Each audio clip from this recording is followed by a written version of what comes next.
Assalamualaikum warahmatullahi wabarakatuh.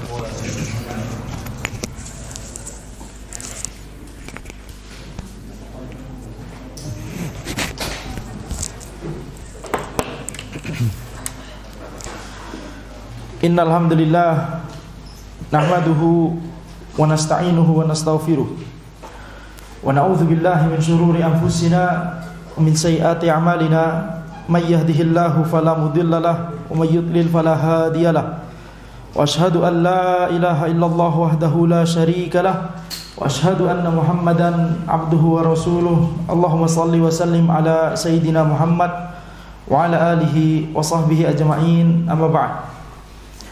InsyaAllah kita lanjutkan kajian kitab Tazkiratus Sami' wal Mutakallim fi Adabil Alim wal Muta'allim karya Ibnu Jama'ah Al-Kinani Asy-Syafi'i rahimahullahu ta'ala, di mana kita membahas adab-adab pengajar terhadap dirinya sendiri. Adab yang ketiga, ayyatakhallaqu bizuhdi fid dunya wat taqalluli minha biqadril imkanil ladzi la yadurru bi nafsihi aw bi 'iyalihi.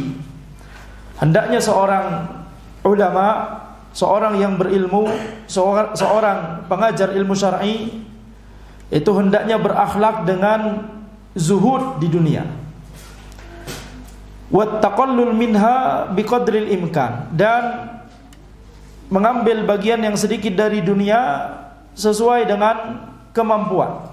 Alladzi la yadurru bi nafsihi aw bi 'iyalihi, yang itu tidak sampai membuat madarat kepada dirinya atau kepada keluarganya.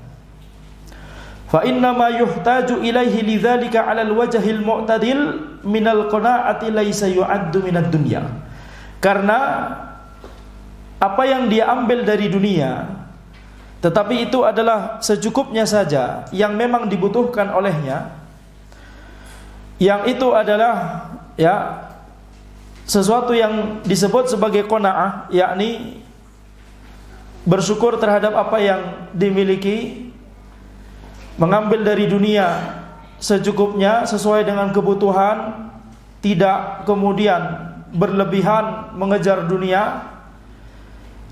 Maka ini semua laisa yu'addu minad dunya. Ini semua tidak termasuk dalam istilah dunia yang biasanya disebutkan dalam konteks celaan oleh para ulama. Jadi misalkan ketika kita mendengar istilah cinta dunia, yang dimaksud dunia di sini adalah kalau itu melebihi yang dibutuhkan oleh orang tersebut, oleh keluarganya, yang membuat dia cukup, tidak membutuhkan, tidak harus kemudian meminta-minta kepada orang lain. Tapi kalau misalkan berlebihan, kendaraan sampai 3, 5, koleksi itu namanya, maka ini adalah sesuatu yang disebut tidak qanaah. Itulah yang disebut dengan dunia dalam frase seperti cinta dunia. Adapun di sini kita lihat, sebelum kita lanjut, adab yang ketiga ini adalah tentang kezuhudan. Wajib bagi seorang yang berilmu, demikian pula seorang penuntut ilmu, untuk berhias diri dengan zuhud di dunia. Dan yang dimaksud dengan zuhud itu adalah ketika hati itu qanaah, qanaah terhadap apa yang telah Allah berikan kepadanya, tidak ngoyo atau tidak mengejar dunia secara berlebihan. Maka definisi zuhud ini bisa dimiliki oleh orang yang kaya ataupun orang yang miskin. Orang yang Allah berikan keluasan dan kelapangan dalam masalah harta, atau orang yang Allah tetapkan dia itu sulit dalam masalah harta. Jadi zuhud itu tidak harus kekurangan, tidak harus miskin. Orang kaya pun bisa zuhud. Sebagaimana banyak contohnya di kalangan para sahabat, banyak sahabat yang kaya akan tapi mereka menghiasi diri mereka dengan sifat dan sikap zuhud. Kalau kita melihat hartanya Abu Bakar, itu kaya sekali beliau. Ya. Hijrah ke Madinah, itu pun masih kaya, padahal banyak harta yang ditinggalkan di Makkah. Abdurrahman bin Auf hijrah mulai dari nol, seluruh hartanya ditinggalkan di Makkah. Tapi dalam waktu yang singkat menjadi salah satu sahabat yang paling kaya di Madinah. Ya. Demikian pula Utsman bin Affan dan banyak para sahabat yang lain. Mereka itu dikenal sebagai orang-orang yang Allah berikan kelapangan dalam masalah harta, akan tetapi itu tidak menghalangi mereka dari sifat dan sikap zuhud. Ya. Jadi zuhud itu terletak pada hati. Dia adalah amalan hati. Yang kemudian kalau hati itu berhias diri dengan zuhud, maka itu akan tampak dalam anggota tubuhnya. Ya. Itulah mengapa di antara ciri orang yang memiliki sifat zuhud, dia mudah sekali untuk mensyukuri nikmat Allah Subhanahu wa taala. Dia mudah untuk bersyukur kepada Allah, baik dalam kondisi lapang atau dalam kondisi susah. Hatinya selalu bersyukur kepada Allah Subhanahu wa taala. Ini yang pertama. Yang kedua, dia tidak menjadikan dunia sebagai tujuan utama. Dia sadar bahwa tujuan utamanya adalah akhirat. Dunia ini hanyalah wasilah saja, hanyalah tempat transit saja. Ini ciri yang kedua. Ciri yang ketiga, dia menggunakan hartanya tersebut, baik banyak ataupun sedikit, untuk kebaikan. Ini ciri sifat dan sikap zuhud. Dia menganggap bahwa harta yang dia dapatkan, rezeki yang dia dapatkan dari Allah Subhanahu wa taala, dia menganggapnya itu sebagai aset dia untuk beramal ibadah. Jadi ini adalah yang namanya zuhud. Ciri orang yang memiliki sifat dan sikap zuhud, minimalnya memiliki 3 tanda ini. Maka ketika seseorang misalkan seperti Abdurrahman bin Auf, Allah Subhanahu wa taala berikan kelebihan berupa kemampuan berbisnis yang bagus sekali. Kalau pakai istilah zaman sekarang, jago bisnis. Beliau dari nol, tapi ketika di pasar, beliau, masya Allah, ini perniagaannya itu bagus sekali. Sehingga dalam waktu yang singkat beliau bisa mendapatkan harta yang banyak. Itu semua adalah karunia dari Allah Subhanahu wa taala. Akan tapi itu tidak membuat beliau lalai. Nah, ini ciri yang keempat, tidak lalai dari mengingat Allah Subhanahu wa taala. Tidak lalai dari mengingat Allah Subhanahu wa taala. Adapun orang yang tidak zuhud, maka cirinya tinggal dibalik. Ciri yang pertama apa tadi? Mudah bersyukur. Ciri yang pertama apa tadi? Mudah bersyukur. Sehingga kalau orang yang tidak berhias diri dengan zuhud, dia sering lupa untuk mensyukuri nikmat Allah Subhanahu wa taala. Bahkan kata para ulama, walaupun orang ini misalkan miskin, coba bayangkan, ada orang miskin yakni sering lupa bersyukur. Kemudian yang kedua apa tadi ciri zuhud?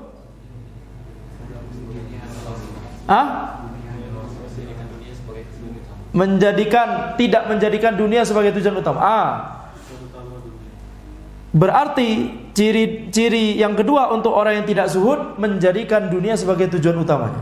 Yang dilihat itu cuma dunia saja. Kata para ulama, mungkinkah ini terjadi pada orang yang miskin? Mungkin sekali. Betul tidak? Jadi zuhud itu tidak ada kaitannya dengan kaya atau miskin. Zuhud itu adalah amalan hati. Kemudian ciri yang ketiga untuk zuhud apa tadi?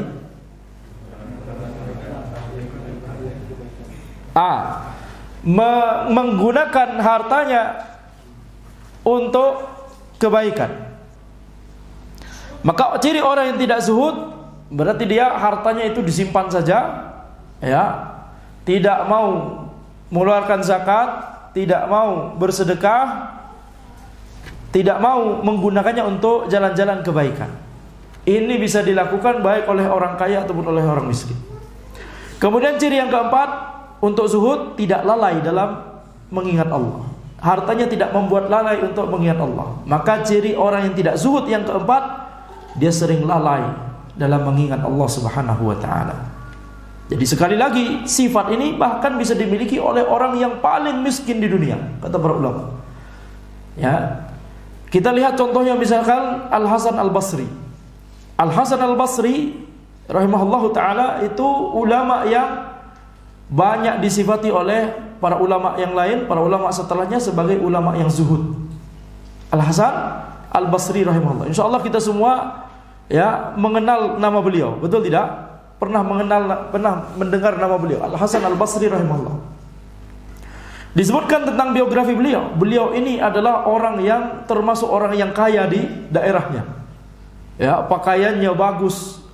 Kalau beliau keluar untuk mengajar itu Masya Allah harum sekali. Dan masakan yang dimasak oleh keluarga beliau itu wangi sekali. Sampai tetangga-tetangga itu mencium, Masya Allah. Dan beliau bagikan kepada tetangga-tetangga, ya.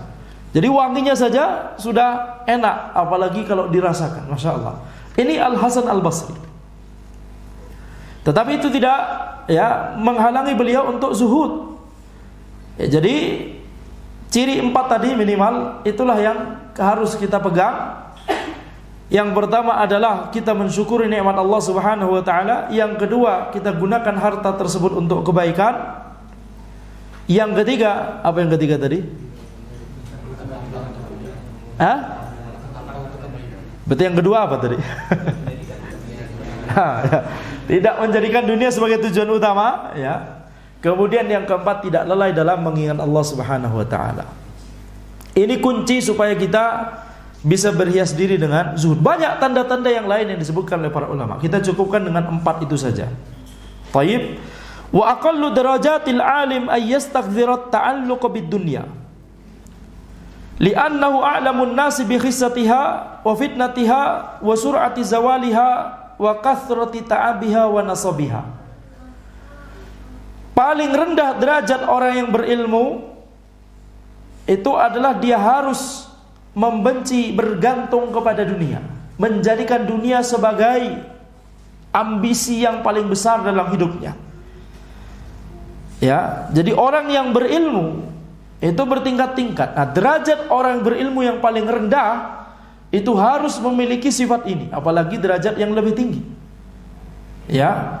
Mengapa demikian? Ini sama saja mengatakan bahwa seluruh orang berilmu harus ya tidak menjadikan dunia sebagai tujuan utamanya. Mengapa demikian? Karena orang berilmu itu adalah orang yang paling mengetahui tentang hinanya dunia. Orang yang paling mengetahui tentang hakikat dunia. Orang yang paling mengetahui tentang fitnah dunia. Orang yang paling mengetahui tentang seberapa cepat dunia itu akan hilang. Dan orang yang paling mengetahui tentang lelahnya mengejar dunia. Sudah mengejarnya lelah, menjaganya lelah, menghabiskannya juga lelah. Mengejarnya lelah, setuju tidak? Masya Allah. Setuju semua ya? Naam, setuju ya? Menjaganya juga lelah. Betul? Menghabiskannya juga lelah. Mungkin ini kita nggak paham. Ya. Orang yang kaya sekali, dia bingung. Ini harta ini mau kemana lagi ya? Mau ngapain lagi kita?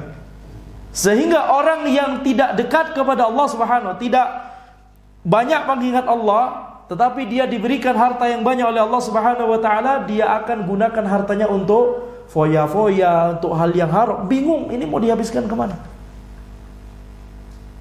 Makanya disebutkan di antara ciri Rasulullah SAW adalah beliau paling mengetahui harta itu akan dihabiskan kemana.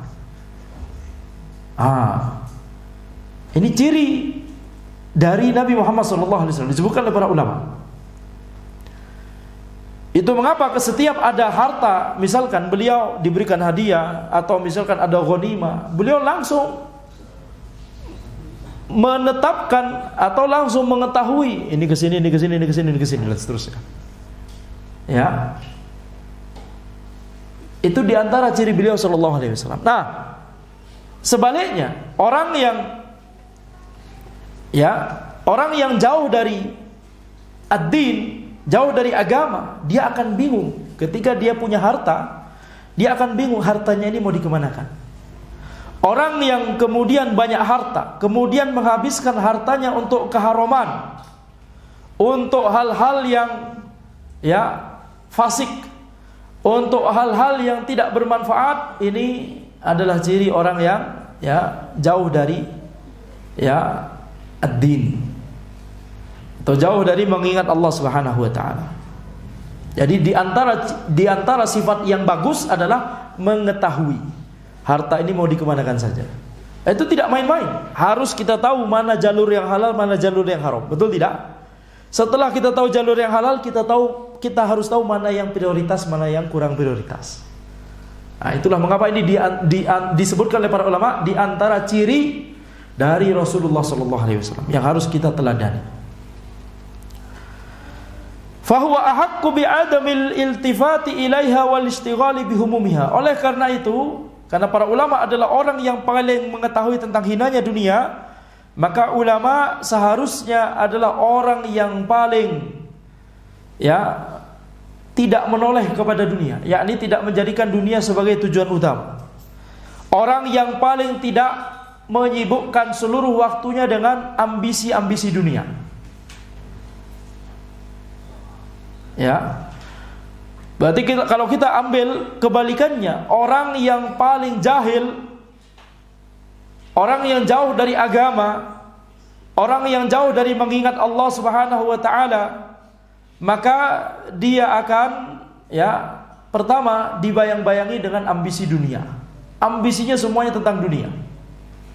Dia akan kejar dunia itu dan dia akan melupakan akhirat. Dia akan kejar dengan segala macam cara, baik halal ataupun haram. Dia akan kejar dunia tersebut karena itu adalah ambisi utamanya. Kemudian dia akan menjaga dunia tersebut dengan cara apapun, halal atau haram. Dia akan singkirkan orang-orang yang dia kira akan mengambil dunianya. Dia akan pertahankan kekayaannya, kekuasaannya, jabatannya, dan seterusnya, dunianya, dengan apapun caranya. Kemudian setelah itu, dia akan habiskan dunia tersebut. Setelah dia punya banyak, dia tentunya akan mengeluarkannya. Dia akan keluarkan baik jalan yang halal ataupun jalan yang haram. Yang tadi kita bilang, dia bingung mau dihabiskan kemana, sehingga dia akan menghabiskannya kepada jalan yang haram dan jalan yang tidak ada manfaatnya, sia-sia. Jadi ini tiga fase seseorang terkait dengan dunia: mengejar dunia, mempertahankan dunia, dan menghabiskan dunianya. Adapun seorang muslim, seorang mukmin, apalagi seorang berilmu, maka mengetahui bagaimana dia mengejar dunia. Dia mengejar dunia cuma secukupnya. Dia mengejar dunia itu hanya untuk bukan dalam rangka menjadikannya sebagai tujuan utama, akan tapi ini adalah tujuan sekunder. Tujuan utamanya tetap akhirat. Bukan berarti kemudian kita leha-leha di pekerjaan, khalas. Bukan berarti demikian. Di saat yang sama, nanti akan disebutkan juga oleh penulis, di saat yang sama kita harus profesional, kita harus kompeten. Tapi profesionalisme kita dan kompetensi kita itu lagi-lagi bukan untuk tujuan dunia ini sendiri, akan tapi untuk meraih ridho Allah Subhanahu wa taala. Dia jadikan kompetensi dunia dia sebagai dakwah pasif bagi orang-orang di sekitarnya. Kalau orang melihat kita adalah orang yang amanah, orang yang kompeten, orang yang menjadi teladan dalam masalah bidang dunia kita, orang-orang akan respect, betul tidak? Orang-orang akan nyaman dan enak dalam bermuamalah, berbisnis dengan kita, berhubungan dengan kita. Ini dakwah yang pasif, ini dakwah yang justru ya banyak dirasakan oleh orang-orang yang awam. Orang-orang yang belum tergerak untuk datang ke majelis ilmu di masjid. Kita ketemunya dengan mereka di mana? Di pasar, di kantor, di jalan, betul tidak? Di toko, di tempat-tempat di luar masjid. Kalau kita menggunakan kompetensi dunia kita untuk dakwah pasif ini, ya, ini dakwah pasif tetapi manfaatnya aktif sekali, ya. Maslahatnya terasa sekali.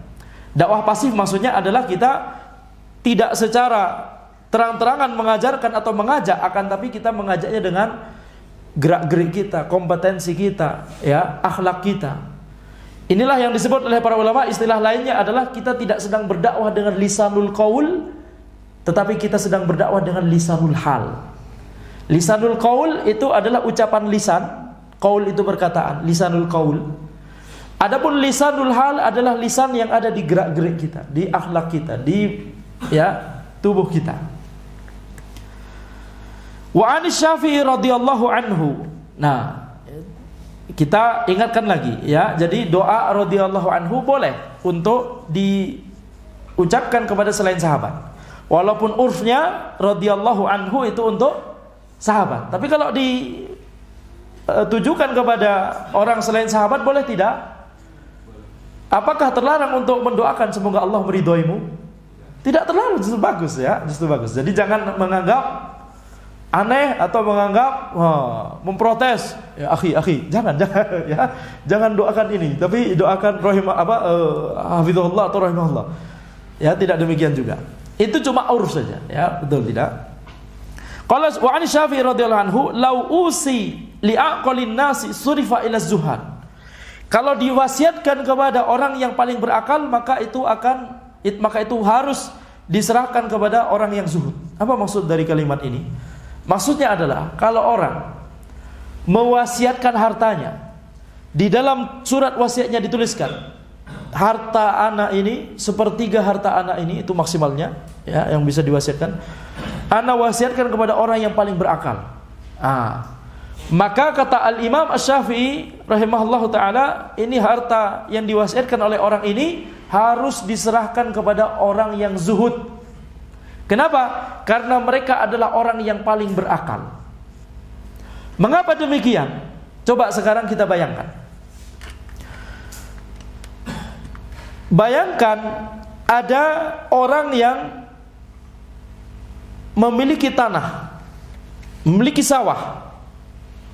Ini sudah saatnya untuk menanam di sawah tersebut, ya, diolah dulu tanahnya, kemudian ditanam, kemudian secara rutin dijaga dari hama, diairi dan seterusnya. Betul tidak? Sehingga nanti ketika musim panen akan dia bisa memanen. Betul? Ini pekerjaannya para petani, Masya Allah. Tapi bayangkan ada salah seorang petani yang ketika saatnya untuk menanam, dia leha-leha, minum kopi di pinggir sawah. Ini santai aja, ya akhi. Orang sudah sibuk ngairin, kemudian jaga dari hama, jaga dari belalang, dia masih belum ngerjain apa-apa. Ya, kemudian ketika musim panen, orang-orang panen, dia marah-marah sendiri. Kenapa sawah anak? Ya, karena antum nggak kerja dari kemarin, dari berbulan-bulan yang lalu. Kita katakan orang yang leha-leha ini, orang yang bersantai-santai ini, kira-kira dia adalah orang yang berakal atau tidak? Orang yang visioner atau tidak? Orang yang bodoh, betul tidak? Ini saatnya untuk dia menyiapkan sawahnya, menanam bibit di sawahnya, akan tapi dia tidak lakukan. Maka demikian pula orang yang menjadikan dunia sebagai tujuan utamanya. Ambisinya dunia. Nanti ketika gilirannya dia mati, masuk alam kubur, kemudian dibangkitkan di akhirat, bingung sendiri. Orang-orang banyak yang dipanen, akan tapi kok anak tidak ada. Ya, itulah mengapa orang yang zuhud disebut oleh Al-Imam Syafi'i rahimahullah adalah orang yang paling berakal. Dia paling mengetahui bahwa dunia ini bukan tujuan akhirnya. Akan mati ujung-ujungnya nanti. Dunia nggak dibawa, betul tidak? Walaupun antum raja atau ratu, ketika mati kerajaan atau harta antum tidak dibawa. Betul tidak? Walaupun antum raja atau ratu, walaupun ayah antum raja atau ratu, ibu kalau ratu ya, walaupun nenek moyang antum dari keturunan raja seluruhnya, walaupun anak antum nanti jadi raja, yakni raja semua dari ribuan tahun yang lalu, tapi kalau mati, apakah dibawa semua harta dan semua kekuasaan itu? Tidak dibawa. Ya, sehingga orang yang paling cerdas, nah ini masih berkaitan dengan pembahasan kita sebelumnya. Cerdas, yakni cerdas secara agama, bukan cerdas secara intelektual. Itu sudah kita bahas, betul tidak? Orang yang cerdas itu adalah orang yang paling mengetahui bahwa dunia ini bukan tujuan utama. Dunia ini seperti jembatan. Ada orang yang bikin rumah di atas jembatan? Nggak ada. Yang ada kalau di atas jembatan ngapain? Pengen segera ke seberang, betul tidak? Karena dia tahu bahwa jembatan ini cuma tempat untuk menyeberang. Ustaz, di kolongnya saja nggak gitu juga ya, toy. Tidak boleh, itu merusak ketertiban ya. Falaita syi'ri man ahaqqu minal ulama bi ziyadatil aqli wa kamalihi. Ya, penulis berkata, siapa yang lebih berhak daripada orang yang berilmu? Ya, siapa yang lebih berhak untuk disifati dengan orang yang memiliki akal yang sempurna, yakni akal yang paling mengetahui tentang buruknya dan hinanya dunia. Cuma orang yang berilmu, yakni orang yang berilmu dan memahami ilmunya dan mengamalkan ilmunya. Ilmunya bukan cuma sekedar wawasan. Itulah mengapa ini diantara tanda yang bisa kita jadikan sebagai bahan introspeksi. Apakah kita masih menjadikan dunia sebagai tujuan utama kita? Itu bisa kita jadikan sebagai bahan introspeksi untuk diri kita sendiri. Ya, apakah kita ketika dihadapkan pilihan antara meraih ridha Allah atau mendapatkan keuntungan dunia, padahal mendapatkan keuntungan dunia itu bertentangan dengan ridha Allah, yakni haram, mana yang mau kita pilih? Ya, mana yang mau kita pilih? Wa qala Yahya bin Mu'adz, "Law kanatid dunya tibran yafna wal akhiratu khazafan yabqa." Lakana yanbaghi lil aqli itharul khazafil baqi ala tibril fani. Fa kaifa wad dunya khazafun fanin wal akhiratu tibrun baqin. Yahya bin Mu'adz rahimahullah, beliau berkata, seandainya dunia itu adalah emas yang akan sirna. Tibr itu emas yang masih berbentuk serbuk. Emas yang baru saja ditambang misal atau diambil dari sungai begitu ya, tibr, emas yang belum diolah. Kalau seandainya dunia itu adalah emas yang akan sirna, sedangkan akhirat adalah porselen, akan tapi porselennya langgeng, tidak pernah sirna, maka wajib bagi orang yang berakal untuk mendahulukan porselen yang langgeng tersebut, yang kekal tersebut, daripada emas yang nantinya akan sirna. Maka bagaimana pula kalau seandainya dunia itu, kalau sebenarnya dunia itu adalah porselen yang akan sirna, sedangkan akhirat adalah emas yang kekal.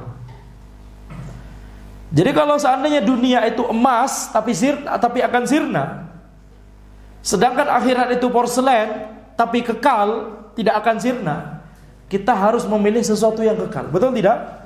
Karena kalau pilih emas nanti juga akan sirna. Nah, ini kalau kondisinya seperti itu. Padahal realitanya adalah, kalau kita mau mengilustrasikan seperti itu, maka dunia itu adalah porselen yang akan sirna, sedangkan akhirat adalah emas yang kekal. Maka lebih-lebih lagi harus kita mendahulukan akhirat daripada dunia. Ini adalah perumpamaan yang diucapkan oleh Yahya bin Mu'adz rahimahullahu ta'ala. Kemudian adab yang keempat, ayyunazziha ilmahu an ja'lihi sullaman yutawassalu bihi ilal aghradi dunyawiyah min jahin aw malin aw sum'atin aw syuhratin aw khidmatin aw taqaddumin ala aqranihi.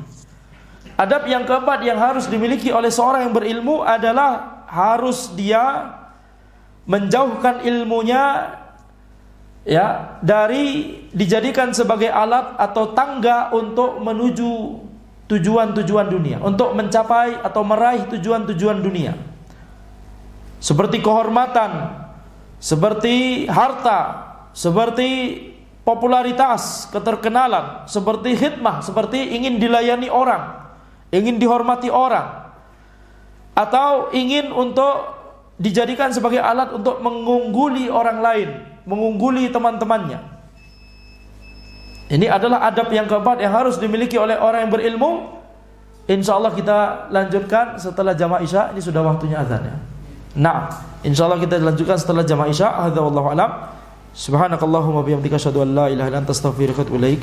Assalamualaikum warahmatullahi wabarakatuh. Assalamualaikum warahmatullahi wabarakatuh. Alhamdulillahirabbil alamin. Wassalatu wassalamu ala sayyidina Muhammadin wa ala alihi wa sahbihi ajma'in. Amma ba'd. Insyaallah kita lanjutkan kajian kitab Tazkiratus Sami' wal Mutakallim fi adabil alim wal muta'allim karya Ibnu Jama'ah Al-Kinani Asy-Syafi'i rahimahullahu taala, di mana kita sampai pada perkataan beliau, adab yang keempat, ayyunazziha ilmahu an ja'lihi sulaman yutawassalu bihi ilal agradid dunyawiyah. Jangan sampai seorang yang berilmu itu menjadikan ilmunya sebagai alat, sebagai tangga untuk meraih tujuan-tujuan duniawi, seperti kedudukan, kemuliaan, ya, kemuliaan duniawi maksudnya, atau harta, atau popularitas, atau khidmah, ya, dilayani oleh orang banyak, atau menjadikan ilmunya sebagai alat untuk mengungguli orang lain. Qala al-Imam Syafi'i radhiyallahu anhu, al-Imam Syafi'i rahimahullah, beliau berkata, wadittu anna al-khalqa ta'allamu hadzal ilma ala alla yunsaba ilayya harfun minhu. Aku ingin orang-orang itu mempelajari ilmu ini tanpa sama sekali dinisbatkan satu huruf pun dari ilmu tersebut kepadaku. Jadi sebagaimana kita ketahui, al-Imam Syafi'i rahimahullah, beliau adalah salah seorang ulama yang merupakan mujtahid mutlak. Banyak sekali ilmu yang merupakan hasil dari ijtihad beliau. Ya, ilmu usulul fiqh, ilmu tentang, ya, sebagian dari ilmu hadis, atau bahkan itu pondasi dari ilmu hadis, terutama masalah hadis ahad. Itu al-Imam Syafi'i, ijtihad beliau di situ itu adalah landasan atau pondasi bagi ijtihad para ulama setelahnya. Maka al-Imam Syafi'i ini diantara keinginan beliau. Beliau ingin ketika beliau mengajarkan ilmu, orang-orang memahami ilmu tersebut, dan ilmu itu tidak dinisbatkan sama sekali kepada beliau. Jadi ini sifat dari seorang yang berilmu, harus meyakini bahwa ilmu tersebut itu dari Allah Subhanahu wa taala. Ya, tidak boleh suka untuk dinisbatkan. Masya Allah, ini karya kita, kajian kita, atau kontribusi kita, atau dakwah kita, ya, dan seterusnya. Maka ini semua, ya, adalah di antara tipu daya syaitan menjadikan seorang yang berilmu menjadi sia-sia amalannya karena dia menggunakan ilmunya untuk meraih tujuan-tujuan duniawi tersebut. Wa kadzalika yunazzihuhu 'anit tam'i fi rifqin min talabatihi bimalin aw khidmatin aw ghairihi ma bisabab ishtighalihim 'alaihi wa taraddudihim ilaihi. Demikian pula seorang yang berilmu hendaknya, ya, menjauhkan diri dari tamak atau ingin mendapatkan harta dari orang-orang yang belajar darinya, mendapatkan harta dari jamaah. Pengen banyak-banyakan jamaah sehingga nanti donasi lancar. Tidak boleh. Tidak boleh sama sekali untuk menginginkan hal tersebut. Kalau kemudian itu ternyata Allah mudahkan, ya, ternyata Allah gerakkan orang-orang untuk misalkan membantu orang yang berilmu tersebut atau membantu lembaganya, alhamdulillah. Akan tapi tidak boleh diinginkan dari awal. Harus jauh-jauh dari hal ini. Demikian pula seorang yang berilmu harus jauh-jauh dari ingin dilayani. Masya Allah, kalau jadi ustaz, makanan disiapkan beda sama yang lain. Tempat makannya pun beda sama tempat yang lain. Yani tidak boleh suka untuk diperlakukan istimewa atau khusus karena statusnya sebagai orang yang berilmu atau sebagai ustaz atau syekh atau kiai atau macam-macam, ya. Aw ghairihima bisabab ishtighalihim alaihi wa taraddudihim ilaihi. Dan demikian pula hal-hal lain. Jadi tidak boleh intinya ingin diistimewakan. Kalau ngantri inginnya anak ustaz. Antriannya harus paling depan atau tidak boleh seperti ini. Ya, tidak boleh. Maka ini harus sifat seorang yang berilmu. Tapi bukan berarti menolak orang-orang yang ingin memberikan ya hadiah misalkan, atau ya misalkan ya para orang yang berilmu, ada orang yang gimana kalau Syekh anak antar antum seharian ini, keperluan antum kemana saja anak antar, nah, gitu ya, maka bisa untuk diterima, tidak masalah, tidak masalah. Yani apalagi ketika orang yang ingin mengantar tersebut, masya Allah, kayaknya orang ini memang ingin ya memiliki saham juga. Ya, ini jadwal Syekh kajian hari ini di sini, di sana, di sini, di sana. Jadi orang ini ingin mendapatkan pahala juga, yakni dengan cara mempermudah orang yang berilmu ini untuk sampai ke tempat kajiannya. Itu tidak masalah. Ya, orang yang berilmu tersebut bisa menerimanya, tapi juga bisa juga untuk menolaknya. Terserah, ya, terserah maslahat, terserah kondisinya. Yang tidak boleh adalah orang yang berilmu itu mengharapkan. Mana ini? Nggak ada yang nganterin anak. Tidak boleh, tidak boleh. Apalagi seperti yang dibahas oleh Syekh Al-Albani.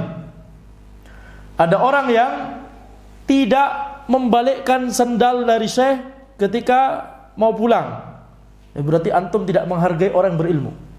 Kalau antum tidak menghargai orang berilmu, berarti tidak menghargai ilmu yang dimiliki olehnya. Tidak menghargai ilmu yang dimiliki olehnya berarti tidak menghargai Al-Quran dan As-Sunnah. Tidak menghargai Al-Quran dan As-Sunnah berarti tidak menghargai, tidak mengagungkan Allah Subhanahu wa Ta'ala. Nanti jadi sampai ke kuburan. Cuma gara-gara nggak balik sendalnya Syekh, tidak boleh, ya, tidak boleh seperti ini. Itu disebutkan oleh Syekh Al-Albani, ya. Contoh, ya, contoh oleh beliau bahwa yang ini tidak benar, begitu ya. Pemikiran ini tidak benar. Maka tidak boleh seorang berilmu itu intinya tidak boleh gila hormat atau ingin diistimewakan. Nah, itu intinya.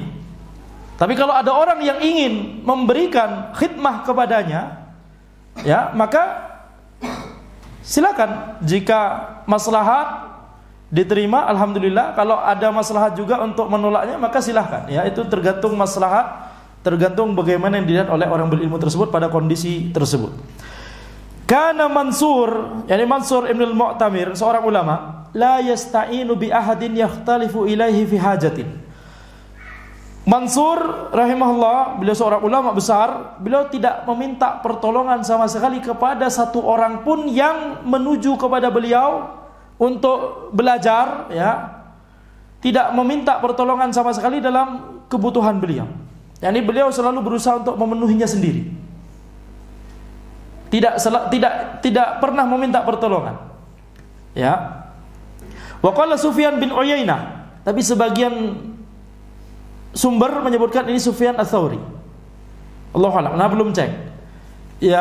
Tapi ana mengetahui bahwa beberapa sumber, beberapa kitab yang anda baca menisbatkan perkataan ini kepada Sufyan Ats-Tsauri. Cuma ana belum menelaah lebih jauh. Tapi di sini disebutkan wa qala Sufyan bin Uyainah, kuntu qad utitu fahmal Qur'an falamma qabiltu surah min Abi Ja'far sulibtuhu nas'alullahal musamahah. Sufyan bin Uyainah, atau di sebagian sumber Sufyan Ats-Tsauri, beliau berkata, aku pernah diberikan pemahaman Al-Quran, tetapi ketika aku menerima surah itu apa? Bundelan berisi uang dari Abu Ja'far, dari penguasa pada saat itu. Maka sulibtuhu, maka pemahaman terhadap Al-Quran tersebut kemudian diambil, kemudian jadi hilang. Gara-gara apa? Dapat bundelan uang dari penguasa. Ini perkataan Sufyan bin Uyainah atau Sufyan Ats-Tsauri. Taib. Perkataan ini jangan disalahpahami juga ya. Ini wajib untuk kita jelaskan terlebih dahulu. Apa hukum menerima hadiah dari penguasa? Hukum asalnya mubah. Hukum asalnya mubah. Tetapi ya, walaupun hukum asalnya mubah, tetap kita harus melihat pada situasi dan kondisi. Kalau kemudian menerima hadiah tersebut membuat dia tidak bisa menasihati penguasa tersebut, mulutnya jadi kaku, jadi keluh, lidahnya jadi keluh untuk mengucapkan kebenaran, menasihati kebenaran dengan baik tentunya kepada penguasa tersebut, maka ini tidak boleh. Ya, maka ini tidak boleh. Sebaliknya, kalau misalkan tidak menerima hadiah tersebut bisa memberikan kemadharatan, penguasa tersebut jadinya marah, ya, jadinya tersinggung, maka ini juga tidak boleh juga. Jadi dilihat maslahat dan madharat. Hukum asalnya mubah, tapi prakteknya dalam sehari-hari dilihat pada maslahat dan madharat. Para ulama banyak yang menerima hadiah dari penguasa. Imam Malik menerima hadiah dari ya Khalifah Harun ar-Rasyid. Imam Malik dengan Harun ar-Rasyid itu satu zaman. Imam Malik lah yang menyarankan kepada Harun ar-Rasyid, jangan sentuh-sentuh lagi Ka'bah. Udah. Khalifah sebelumnya selalu memodifikasi Ka'bah, yakni dihancurkan dibangun lagi. Khalifah setelahnya nggak cocok, dihancurkan dibangun lagi. Pada zaman Harun ar-Rasyid, Imam Malik menasihatkan, jangan sampai Ka'bah ini seperti mainannya para khalifah. Akhirnya Harun ar-Rasyid mengurungkan diri untuk merenovasi Ka'bah. Ya, sampai sekarang dibiarkan seperti itu. Jadi kalau sesuai dengan maslahat, ya, maka silakan diterima. Kalau sesuai dengan maslahat juga silakan ditolak, tergantung maslahat dan madharat. Tapi di sini yang dimaksud oleh Sufyan di sini, maksudnya adalah ya, jangan sampai membuat atau jangan sampai diri kita mengharapkan fasilitas dan hadiah dan pemberian atau bahkan kekuasaan, kedudukan, jabatan dari penguasa. Kenapa? Karena itu nanti membuat ilmunya akan menjadi hilang. Ya, akan menjadi hilang. Jadi perkataan Sufyan ini bisa dipahami, bisa jadi pada suatu momen beliau terbersit. Terbersit niatan tersebut sehingga ada sebuah ilmu tentang Al-Quran yang awalnya beliau pahami, tapi lama-lama, tapi ternyata kemudian hilang begitu ya. Sehingga beliau hendak mewanti-wanti kepada generasi setelahnya jangan sampai memiliki niatan itu. Memiliki niatan yakni ingin mendapatkan dunia, ya, itu nanti ilmunya tidak akan berkah, ilmunya akan hilang atau sirna. Dan ini tidak hanya berlaku untuk penguasa, berlaku juga untuk orang-orang lain. Itu mengapa orang yang berilmu harus hati-hati dari jamaah yang kaya. Orang-orang kaya yang biasanya cenderung untuk, tidak semua ya, tapi sebagian cenderung untuk berbuat seenaknya. Ya, ngatur-ngatur gajian, ngatur-ngatur dakwah. Ya, tidak boleh. Ilmu harus dimuliakan. Seorang yang berilmu harus memiliki izzah, tidak boleh diatur-atur oleh aghnia, orang-orang kaya. Maka tidak boleh kemudian ya ini ingin jadi ustadz kibar supaya jamaahnya banyak jamaah yang kaya. Gitu ya. Tinggal request banyak orang yang ana saja ustaz, yang bayarkan. Tidak boleh. Ini membuat ilmu orang tersebut menjadi tidak berkah. Nauzubillah min dzalik. Nas'alullah salamah wal afiyah. Adab yang kelima, ayyatanazzaha an dani'il makasib wa radhiliha taba'an wa an makruhiha adatan wa syar'an. Seorang yang berilmu harus menjauhkan diri dari penghasilan atau pekerjaan yang dianggap rendah secara tabi'i, atau sesuatu yang dibenci secara adah, secara urf. Dibenci secara adah atau secara uruf, atau dibenci secara syariat. Kal hijamah wad dibaghah was sarf was siyaghah. Kemudian penulis menyebutkan contoh-contoh pekerjaan, ya, seperti tukang bekam dan lain-lain. Tapi ini harus dipahami, pekerjaan ini, ya, dinilai di zaman beliau sebagai pekerjaan yang rendah. Tapi para ulama menyebutkan ini pekerjaan seperti ini bisa jadi tidak lagi dianggap rendahan di zaman ini. Ini berbeda antara zaman ke zaman, antara tempat ke tempat, antara negeri ke negeri. Bisa berbeda-beda.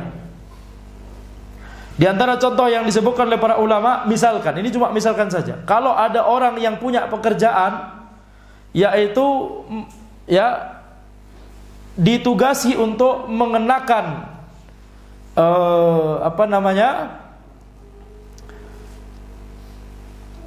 yakni semacam peci atau mengenakan kalau di Saudi atau di Timur Tengah itu semacam yang dikenakan seperti jasnya, itu jas seperti para masyayikh, tahu antum? Kalau ditugasi pekerjaannya, misalkan pekerjaan sehari-harinya, setiap orang yang masuk masjid dia begitu kan, gitu ya. Ini tidak boleh seorang yang berilmu memiliki pekerjaan tersebut atau menerima atau, ya, mendaftar ke pekerjaan tersebut, melamar ke pekerjaan tersebut. Kenapa? Karena dianggap itu tidak sesuai dengan, yakni muruahnya sebagai orang yang mengajarkan ilmu. Jadi antum silakan pikirkan sendiri pekerjaan yang kira-kira secara urf itu merupakan pekerjaan yang tidak pantas untuk dimiliki oleh orang yang berilmu. Ya, walaupun halal, tapi di sini maksudnya adalah orang yang berilmu harus menjauh dari pekerjaan-pekerjaan yang itu akan dinilai menjatuhkan muruah, itu maksudnya. Nah, apa yang menjatuhkan muruah ini berbeda-beda antara negeri ke negeri, antara zaman ke zaman. Kalau di zaman dahulu, makan di pinggir jalan itu menjatuhkan muruah. Perawi hadis kalau makan di pinggir jalan, hadisnya tidak akan diterima lagi setelahnya. Kalau di zaman ini, kita selalu makan di pinggir jalan, betul tidak? Apalagi kalau safar. Betul tidak? Pinggir dulu, lapar. Banggarnya di mana? Di pinggir jalan. Tidak dianggap sebagai sesuatu yang menjatuhkan muruah. Kalau di sini, kalau di tengah jalan ya. Betul? Kalau di tengah jalan ya. Tapi kalau di pinggir jalan masih normal, bahkan itu merupakan keumuman orang jualan banyak di pinggir jalan. Tapi kalau di zaman dahulu makan di pinggir jalan, makan di tempat umum itu menjatuhkan muruah, sampai-sampai perawi hadis tidak akan diterima lagi hadisnya. Coba bayangkan. Ya, jadi muruah itu berbeda-beda antara yang dianggap sebagai sesuatu yang menjatuhkan muruah itu berbeda-beda antara negeri ke negeri, zaman ke zaman.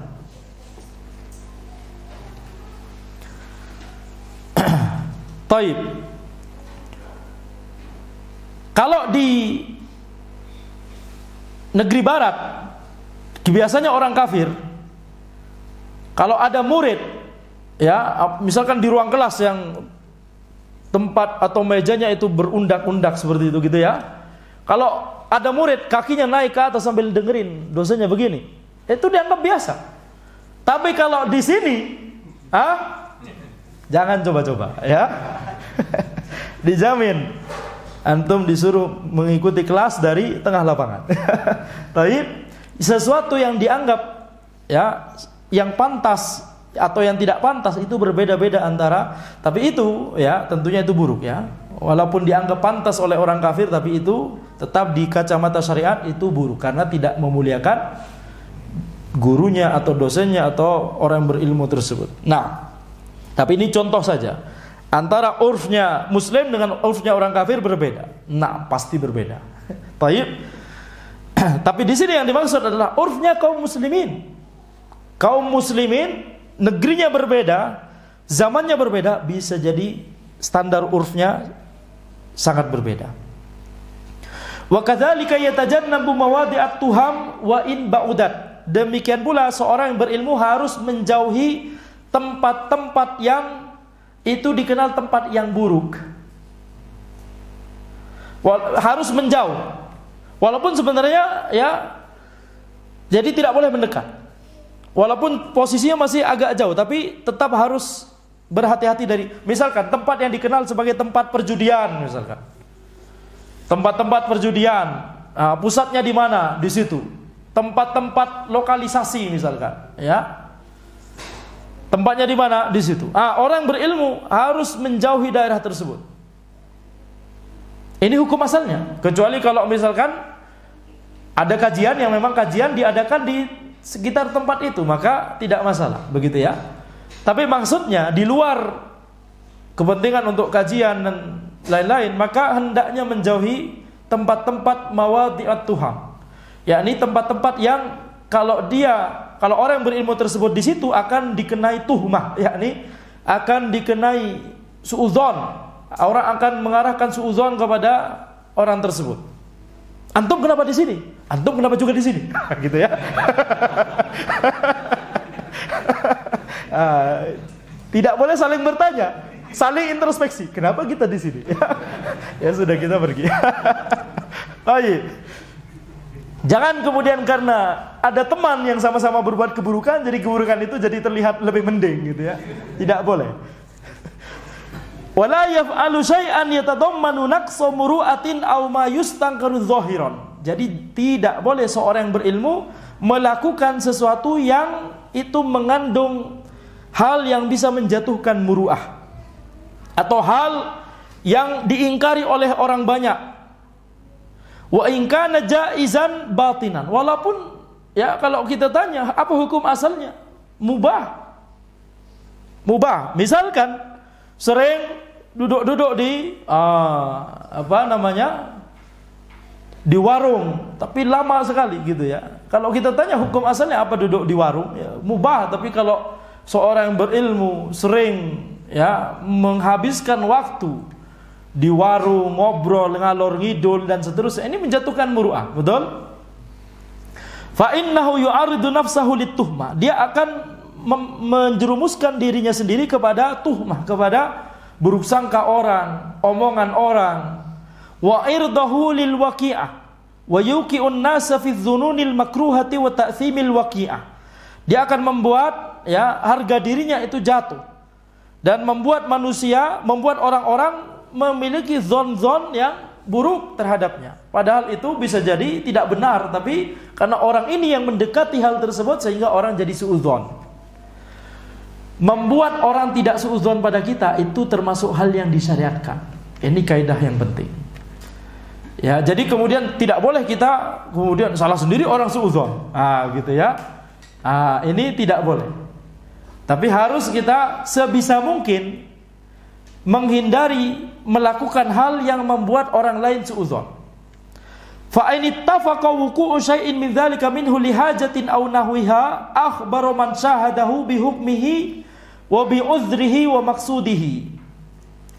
Kalau kemudian ada seorang yang berilmu, kemudian karena ada suatu kebutuhan atau ada hal-hal lain membuat dia mendekati tempat tersebut atau melakukan hal-hal yang bisa disalahpahami oleh orang lain tersebut, maka dia mengabarkan kepada orang yang melihatnya. Ya, mengabarkan hukumnya atau mengabarkan ada uzur atau tidak, atau mengabarkan maksud tujuan mengapa dia di situ. Seperti tadi, Ustaz, antum kok di sini? Jangan kemudian dibalas dengan pertanyaan tadi, antum juga kok di sini? Jangan. Tapi sampaikan mengapa ada di situ. Anda mau ke situ, kebetulan aja lewat sini, gitu ya. Atau Anda mau ngisi kajian di situ, ya. Atau uzur, misalkan ya di situ macet, Anda akhirnya lewat sini, ya. Jadi sampaikan hukumnya atau uzurnya atau maksudnya. Kaila ya'sama bisababihi, supaya orang tidak suudzon. Ini kaidah.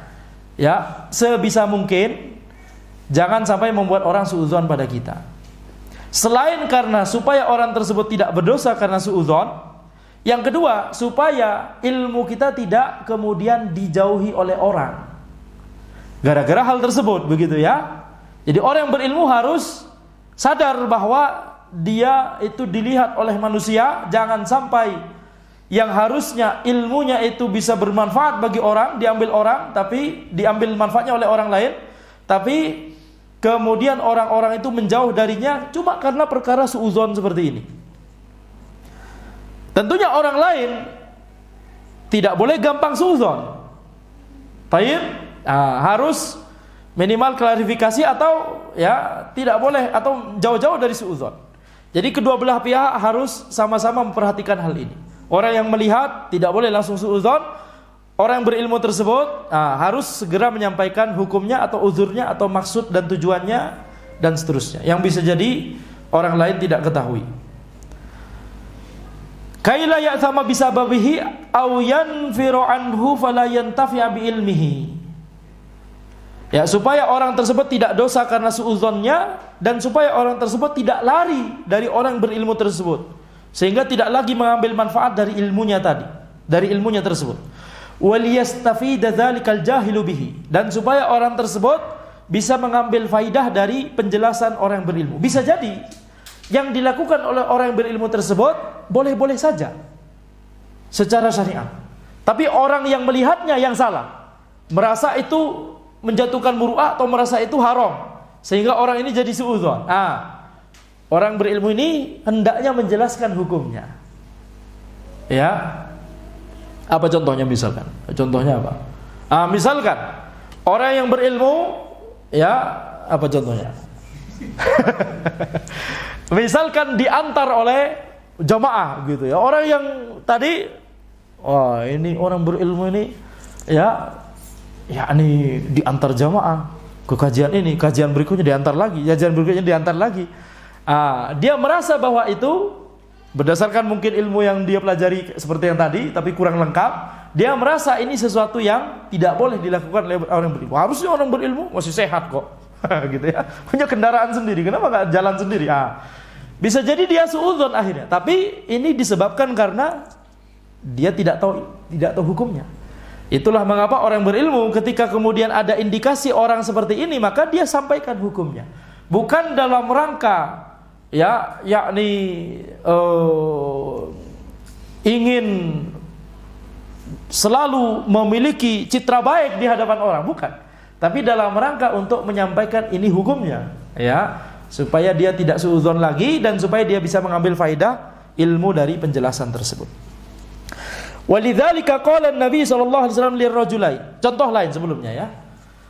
Contoh lain misalkan para pegiat dakwah. Sebagian ada yang berpikir kalau kita bantu-bantu dakwah, gak boleh kita mengambil mukafaah atau menerima mukafaah. Kalau menerima mukafaah berarti itu tanda bahwa tidak ikhlas atau nanti itu pahalanya berkurang. Sebagian pegiat dakwah demikian. Maka orang berilmu ketika ada indikasi itu dia harus menjelaskan bahwa ya yang tidak boleh adalah mengharapkan, ya, mengharapkan. Tapi kalau misalkan itu ya diberikan, alhamdulillah. Berbeda tentunya kalau misalkan itu memang sudah menjadi pekerjaan, ya tentunya ada akadnya, betul tidak? Ini pekerjaan antum, ya, merekam kajian atau mengedit video atau bikin poster atau macam-macam, admin sosmed dan lain-lain. Ya, ini pekerjaannya, ini ya mukafaahnya tiap bulan begini.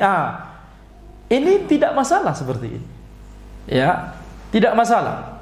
Yang salah itu adalah kalau dia itu tidak ikhlas dalam, yakni tujuan utamanya dalam mengambil pekerjaan tersebut itu sekedar untuk mendapatkan uang itu, gitu ya. Ini bisa jadi dia tidak mendapatkan pahala. Tapi kalau misalkan tujuan utamanya tetap adalah untuk dakwah, dan ternyata ya apa yang lebih nikmat daripada pekerjaan sehari-hari kita adalah terkait menyebarkan kebaikan, betul tidak? Jadi tidak masalah itu. Pekerjaan-pekerjaan yang terkait dengan dakwah tidak masalah. Yang salah itu adalah kalau kita terlena dari kebaikan, ya, terlena dari tujuan dakwah, tapi cuma ingin uangnya saja. Ya, ini tercela. Kenapa? Harusnya dia dapat pahala banyak, tapi dia tidak dapat pahala sama sekali. Cuma dapat uang saja, cuma dapat dunia saja. Taib. Dalilnya adalah dalil bahwa kita tidak boleh membuat orang suudzon kepada kita sebisa mungkin Dalilnya adalah yang disebutkan oleh penulis di sini, walidzalika qala an-nabiy sallallahu alaihi wasallam lirrajulain lamma ra'ayahu yatahaddatsu ma'a Safiyah fawallaya. Itu mengapa Nabi Muhammad sallallahu alaihi wasallam berkata kepada dua orang sahabat yang melihat Nabi sallallahu alaihi wasallam sedang berbicara dengan seorang perempuan malam-malam. Yang itu istri beliau sendiri, yaitu Safiyah. Maka dua orang sahabat tadi langsung menyingkir. Nabi Muhammad SAW melihat gerak-gerik dua orang sahabat ini. Nabi Muhammad SAW mikir, khawatirnya dua orang ini suudzon. Dipanggil ala rislikuma. Yani jangan terburu-buru. Innaha Safiyah. Ini adalah Safiyah. Yani ini adalah istri anak. Thumma qala inna syaitana yajri min ibni Adam majrad dam fakhiftu ay yakzifa fi qulubikuma syai'an. Nabi Muhammad SAW kemudian bersabda, sesungguhnya syaitan itu mengalir di dalam tubuh anak Adam majrad dam, ya, mengalir dalam aliran darah manusia. Maka aku takut, ya, syaitan itu akan melemparkan sesuatu ke dalam kedua hati kalian. yakni memberikan was-was, memberikan zon yang buruk, membuat orang tersebut, dua orang sahabat tersebut menjadi suudzon.